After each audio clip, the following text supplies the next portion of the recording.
So ఈ గొప్ప అవకాశము మరి దేవుడు ఇచ్చి ఉన్నాడు. మరి ఇంకొక సెషన్లో మరి ఈ యొక్క ఉత్తీర్ణులైన వాళ్ళనందరినీ, గ్రాడ్యుయేట్స్ని అందరినీ మరి వారికి కొన్ని విషయాలను తెలియజేయడానికి దేవుడు నాకు ఇచ్చిన కృపను బట్టి వందనాలు. And may the graduates sense God's favor on your lives. So దేవుని యొక్క కృప మీ మీదకి వచ్చును గాక.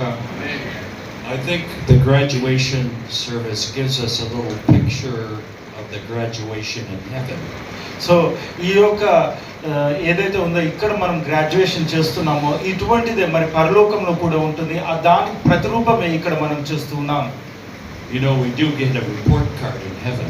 సో మీకు తెలుసా, మనకి రిపోర్ట్ కార్డు మన పరలోకంలో ఉంటుంది. అక్కడ మనకి రిపోర్ట్ కార్డు వస్తుంది అని. And there are merits and crowns and awards given in heaven. మనకి బహుమతులు, కిరీటాలు, మరి ఇవన్నీ గుర్తింపు మనకి పరలోకంలో ఇవ్వబడతాయి. Many distinctions in heaven. So చాలా ప్రత్యేక